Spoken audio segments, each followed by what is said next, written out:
Kapag papalapit sa isang baha na lugar at kailangan mong dumaan dito, ano ang dapat mong gawin? A. Dagdagan ang iyong bilis upang makatawid ka agad sa baha. B. Panatilihin ang iyong bilis, total ang karamihan ng sasakyan ay may water insulation naman. C. Magpatuloy sa napakabagal na bilis mga 2 to 5 km/h upang maiwasan ang pagpasok ng tubig sa iyong tambutso. Ang tamang sagot, letter C. Magpatuloy sa napakabagal na bilis mga 2 to 5 km/h upang maiwasan ang pagpasok ng tubig sa iyong tambutso. Ano ang dapat mong gawin kung makikita ang karatulang ito? A. Magmabagal at maging handa. B. Bumusina at ituloy ang bilis. C. Bilisan. Ang tamang sagot, letter A. Magmabagal at maging handa. Alin sa mga sumusunod ang nakalarawan? A. Daanan ng motorsiklo. B. Parking. C. Daanan ng bisikleta. Ang tamang sagot, letter C. Daanan ng bisikleta. Ano ang kahulugan ng dalawang guhit na ito? A. Maaring mag-overtake anumang oras. B. Maaring mag-overtake kung ligtas. C. Bawal tumawid at bawal mag-overtake.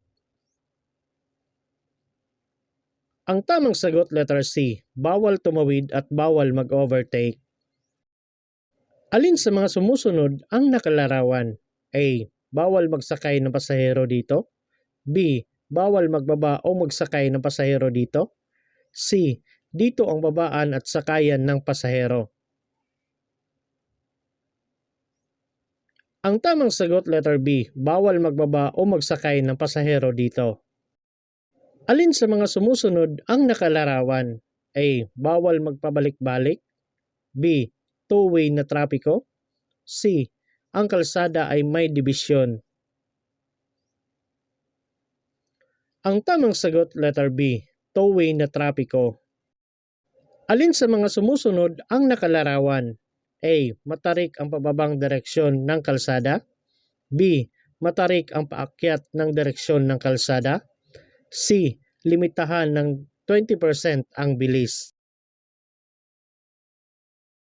Ang tamang sagot, letter B. Matarik ang paakyat ng direksyon ng kalsada. Ano ang dapat mong gawin kapag ang tawiran sa riles ng tren ay walang aparato ng babala? A. Magdahan-dahan at magpatuloy ng may pag-iingat. B. Huminto ng 15 talampakan mula sa tawiran ng riles ng tren. C. Bilisan ang iyong bilis at tumawid ng mabilis. Ang tamang sagot, letter A. Magdahan-dahan at magpatuloy ng may pag-iingat. Ano ang gagawin mo kung ang brake lights ng nasa harapan mong sasakyan ay umiilaw? A. Bumusina. B. Maghandang pumreno.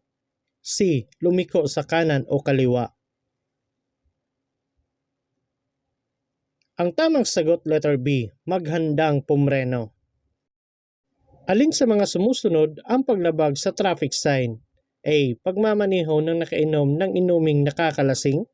B. Rolling stop. C. Hindi pagsuot ng helmet. Ang tamang sagot, letter B. Rolling stop.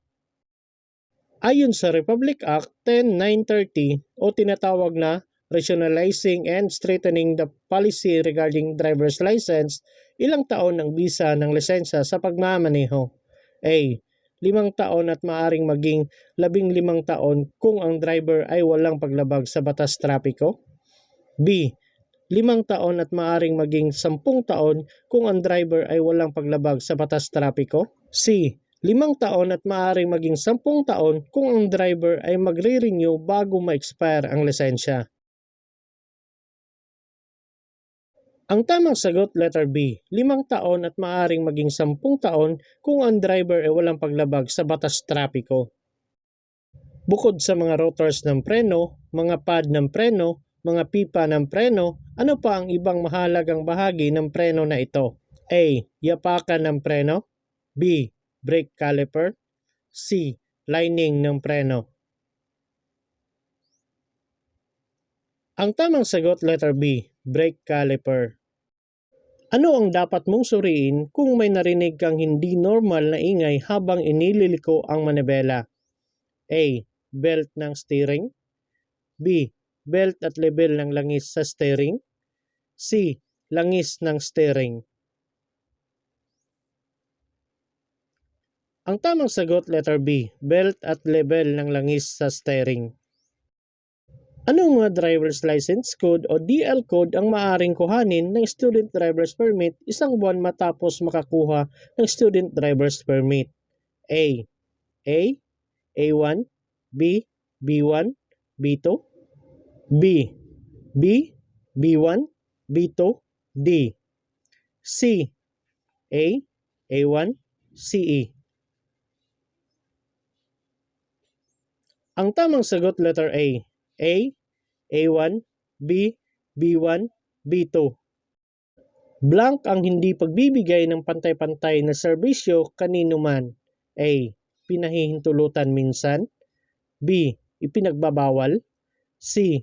Pinahihintulutan.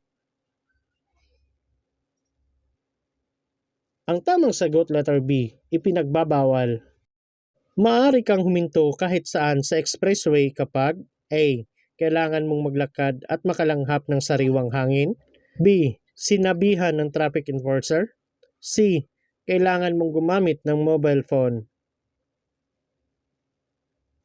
Ang tamang sagot, letter B. Sinabihan ng traffic enforcer. Ang iyong sasakyan ay nag-aapoy habang nagmamaneho ka sa isang lagusan. Ito ay maaari pang mapaandar.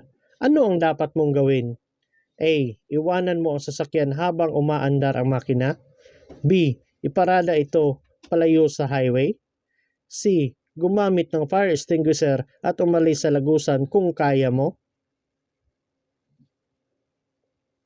Ang tamang sagot, letter C. Gumamit ng fire extinguisher at umalis sa lagusan kung kaya mo. Tila madali lang lampasan ang ibang mga sasakyan sa daan. Subalit nangangailangan ito ng tiempo, mahusay na pagtatansya ng distansya, at mahusay na kondisyon ng makina ng sasakyan. Saang lugar madalas ipinagbabawal ang paglampas o di kaya paglusot? A. Sa kurbada. B. Sa mga highway. C. Sa mga highway na maraming daanan o lane. Ang tamang sagot, letter A. Sa kurbada. Alin sa mga sumusunod ang tamang disiplina sa kalsada? A. Taguan ng mga traffic enforcer kapag may uplansita. B. Sundin ang payo ng matatanda. C. Alamin at sundin ang batas trapiko. Ang tamang sagot, letter C. Alamin at sundin ang batas trapiko. Pinahihintulutan ka ba na mag-overtake sa putol-putol na linya? A. Oo kung walang traffic enforcer sa paligid. B. Oo kahit anong oras dahil ito ay iyong karapatan. C. Oo ngunit maging maingat at alisto. Ang tamang sagot, letter C. Oo ngunit maging maingat at alisto.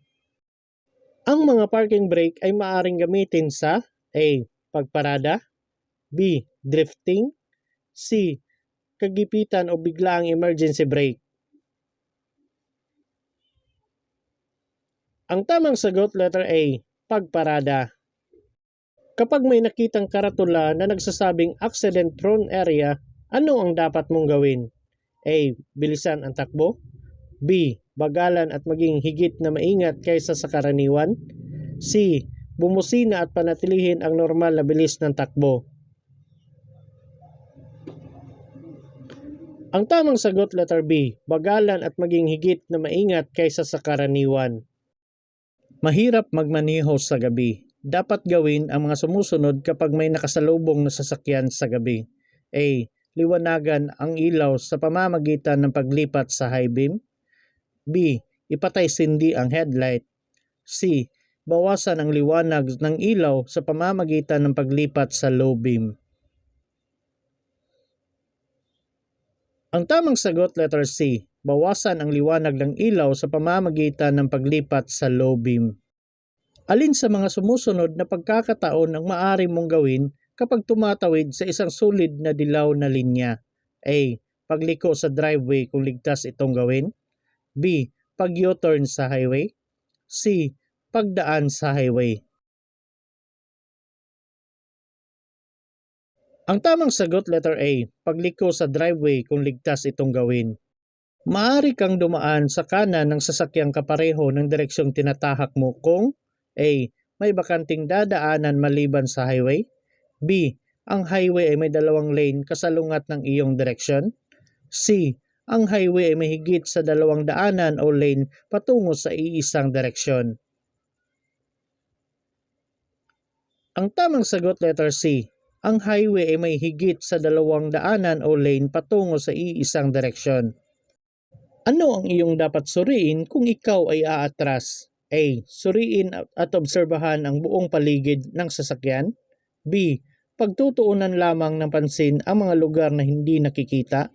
C. Asahan ang ibang motorista na malaman ang iyong gagawin. Ang tamang sagot letter A. Suriin at obserbahan ang buong paligid ng sasakyan. Ang driver ay dapat marunong A. Magbasa, magsulat at umintindi ng mga traffic sign. B. Magbasa at magsulat ng kasulatan. C. Magsulat at bumuo ng kasulatan. Ang tamang sagot letter A. Magbasa, magsulat at umintindi ng traffic sign. Bago magpalit ng lane sa highway, dapat magbigay ng sinyas A. Upang magbigay babala sa mga tumatambay sa gilid ng daan. B. Mga 30 metro bago magbago ng daan. C. Upang maiwasan ang abala sa ibang gumagamit ng kalsada. Ang tamang sagot letter C. Upang maiwasan ang abala sa ibang gumagamit ng kalsada. Kapag maluwag ang daan, mabuti ba na bagalan ang takbo kapag tumatawid at ang traffic light ay verde o green? A. Hindi. B. Kailangan magpreno ng hindi bababa sa 3 beses? C. Oo. Ang tamang sagot letter A. Hindi. Kung nakaparada ka sa kanan ng kalsada at lalabas ka, dapat mong ibaba ang salamin ng bintana at gamitin na rin ang iyong sinyas ng kamay na ito. A. Kaliwang braso at kamay na nakaturo pa kaliwa. B. Kaliwang braso at kamay na nakaturo pa itaas. C. Kaliwang braso at kamay na nakaturo pa ibaba. Ang tamang sagot letter A. Kaliwang braso at kamay na nakaturo pa kaliwa. Ang tamang senyas ng kamay kung kakanan ay A. Kaliwang braso diretso pahalang. B. Kaliwang braso nakababa at nakaturo ang kamay sa lupa. C. Kaliwang braso nakabaluktot sa siko at nakaturo ang kamay sa taas. Ang tamang sagot letter C. Kaliwang braso nakabaluktot sa siko at nakaturo ang kamay sa taas. Ano ang maaaring mangyari kung nag-iiwan ka ng sapat na espasyo sa pagitan ng iyong sasakyan at ng sasakyan sa unahan? A. Maaaring businahan ka ng ibang motorista at lampasan ka. B. Maaaring makasingit ang iba pang motorista. C. Higit na madali kang makakaikot at makakaatras. Ang tamang sagot letter C. Higit na madali kang makakaikot at makakaatras. Sa panahon ng pagkakasakit, ang iyong kakayahan sa pagmamaneho ay maaring humina. Nararapat na ikaw ay A. Laging bisitahin ng iyong doktor bago magmaneho lalo na sa mahabang biyahe. B. Maging malusog sa pangangatawan at pag-iisip at huwag magmaneho pagkatapos uminom ng gamot. C. Uminom lamang na mababang dos ng anumang uri ng gamot sa lahat ng panahon para masiguro ang kaligtasan. Ang tamang sagot letter B. Maging malusog sa pangangatawan at pag-iisip at huwag magmaneho pagkatapos uminom ng gamot. Bago magpalit ng lane sa highway, dapat magbigay ng sinyas A. Upang magbigay babala sa mga tumatambay sa gilid ng daan. B. Mga 30 metro bago magbago ng daan. C. Upang maiwasan ang abala sa ibang gumagamit ng kalsada. Ang tamang sagot letter C. Upang maiwasan ang abala sa ibang gumagamit ng kalsada. Ang ibang mga sign ay tinatawag na direksyon sa linya. lumilitaw sila para idirekta ka sa tamang linya kapag nakita mo ang aktwal na sangang daan. Madalas silang nakikita A. Bago ang sangang daan, B. Sa sangang daan, C. Pagkatapos ng sangang daan. Ang tamang sagot, letter A. Bago ang sangang daan. Pa-expressway ka, bakit importante na gamitin ng buo ang linya ng acceleration? A. Para mapabilis ang bilis katulad ng trapiko sa expressway. B. Dahil mayroong espasyo para sa pagliko kung kailangan. C. Para pwede kang bumalik. Ang tamang sagot, letter A. Para mapabilis ang bilis katulad ng trapiko sa expressway.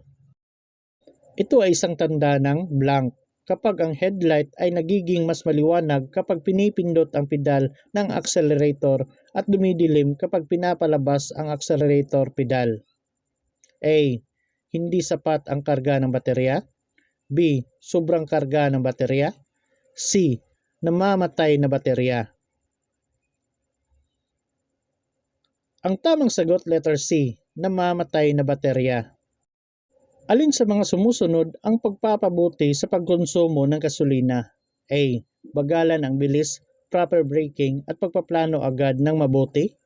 B. Pagmamaneho sa lower gear. C. Short journeys with a cold engine. Ang tamang sagot, letter A. Bagalan ang bilis, proper braking at pagpaplano agad ng mabuti. Ano ang paglabag na gawa mo kung ikaw ay mabagal ang takbo kaysa bilis na dapat? A. Walang ingat na pagmamaneho, reckless driving. B. Mabilis na pagmamaneho, speeding. C. Hindi pagsunod sa batas trapiko, disregarding traffic sign. Ang tamang sagot, letter C. Hindi pagsunod sa batas trapiko, disregarding traffic sign. Ang isang senior citizen ay naghain ng aplikasyon para sa lisensya sa pagmamaneho. Pinapayagan ba ito? A. Depende kung ang aplikante ay makakapasa sa medical, theoretical at practical na pagsusulit. B. Oo. C. Hindi. Ang tamang sagot, letter B. Oo. Ano ang dapat mong gawin kapag nasira ang gulong sa harap mo? A. Iwasang gumamit ng likurang preno. B. Iwasan ang pumreno sa harap. C. Iposisyon ang iyong sarili sa likod ng bahagi. Ang tamang sagot, letter A. Iwasang gumamit ng likurang preno. Ang yellow box pavement marking ay pininta sa loob ng intersection na walang sasakyan ang blank. A. Pinahihintulutang dumaan. B. Pinahihintulutang huminto. C. Pinahihintulutang bumusina. Ang tamang sagot, letter B. Pinahihintulutang huminto. Kailan ka maaaring bumusina? A. Kapag may nais tawaging kaibigan. B. Kapag gustong kumuha ng right of way. C. Kapag magbibigay babala sa iba. Ang tamang sagot, letter C. Kapag magbibigay babala sa iba. Sumusunod ka sa student driver na nakatigil sa kanto. Dapat kang A. Simulan mong buksan ang iyong makina kung matagal itong magbukas. B. Magpasensya dahil maaari silang magkamali. C. Agad silang lagpasan at magmaneho. Ang tamang sagot, letter B. Maging magpasensya dahil maaari silang magkamali. Ang isang nahuli na pampublikong sasakyan na may nasuspinde o nakansela na CPC ay maaaring maiuri bilang A. Pansamantala. B. Kolorom. C. Labas sa rota. Ang tamang sagot, letter B. Kolorom. Ano ang paglabag ng driver kung nagpapatakbo ito ng sasakyang kumikislap ang ilaw ng preno? A. Sagabal sa daan. B. Illegal na modifikasyon. C. Hindi ligtas sa pagmamaneho. Ang tamang sagot, letter B. Illegal na modifikasyon. Ano ang gamit ng U-turn signal light? A. Upang lumiwanag ang kalsadang dadaanan. B. Upang mapanatili ang bilis ng takbo sa kalsada. C. Upang magbigay ng sinyas sa iba pang mga driver o mga gumagamit ng kalsada na ikaw ay liliko. Ang tamang sagot, letter C. Upang magbigay ng sinyas sa iba pang mga driver o mga gumagamit ng kalsada na ikaw ay liliko. Maaari kang dumaan sa kanan ng sasakyang kapareho ng direksyong tinatahak mo kung A. May bakanting madadaanan maliban sa highway. B. Ang highway ay may 2 lane kasalungat ng iyong direksyon. C. Ang highway ay may higit sa 2 daanan o lane patungo sa iisang direksyon. Ang tamang sagot, letter C. Ang highway ay may higit sa 2 daanan o lane patungo sa iisang direksyon. Ang mga karaniwang gumagamit ng langis at dahilan ng polusyon sa hangin ay A. Paggawaan ng semento. B. Mga pinagkukunan ng langis. C. Dimotor na sasakyan. Ang tamang sagot, letter C. Dimotor na sasakyan. Niresetahan ka ng iyong doktor ng gamot. Bakit kailangan mong itanong kung paano ito makakaapekto sa iyo? A. Sasabihin mo sa iyong insurance company tungkol sa gamot mo. B. Ang gamot na iyong iniinom ay maaaring makaapekto sa iyong pandinig. C.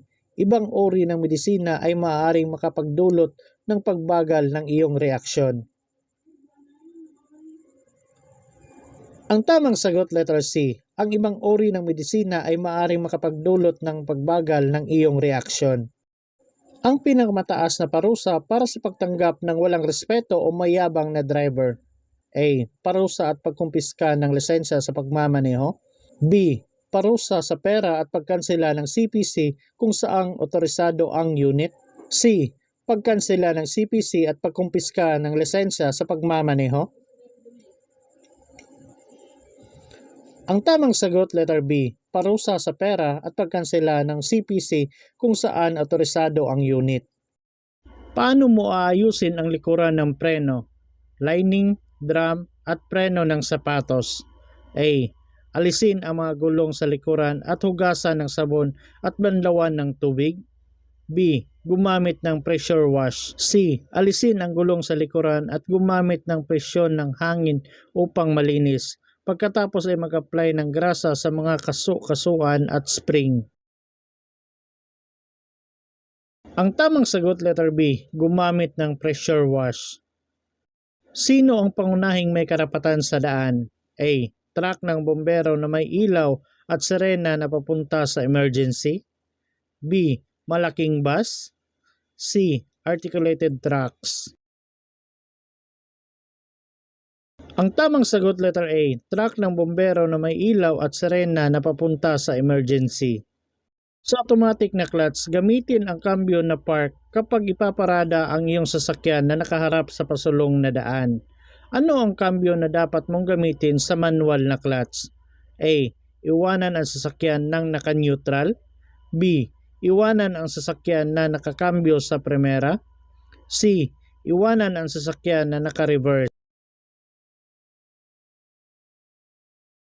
Ang tamang sagot, letter C. Iwanan ang sasakyan na naka-reverse. Sa isang sulong buong dilaw na ilaw ay nangangahulugang A. Pinapahintulutan ang pagdaan, pag-overtake. B. Pagdaan, pag-overtake ay hindi pwede. C. Pagdaan, pag-overtake ay maaaring gawin kahit kailan. Ang tamang sagot, letter B. Pagdaan, pag-overtake ay hindi pwede. Ang 2 highway na iyong pupuntahan ay makitid na daan. Dapat kang A. Dumiretso agad at huwag alalahanin ang tungkol sa karapatan sa daan. B. Maghintay ng iba pang mga sasakyan at sundan ang mga ito. C. Maghintay hanggang sa wala ng sasakyan sa magkabilang direksyon. Ang tamang sagot, letter C. Maghintay hanggang sa wala ng sasakyan sa magkabilang direksyon. Sa aling lugar hindi ka dapat mag-overtake nang walang malinaw na nakikita kahit man lang sa 200 talampakan sa unahan? A. Bago ang kurbada. B. Sa loob ng konstruksyon sa kalsada. C. Bago ang rotonda. Ang tamang sagot letter A. Bago ang kurbada.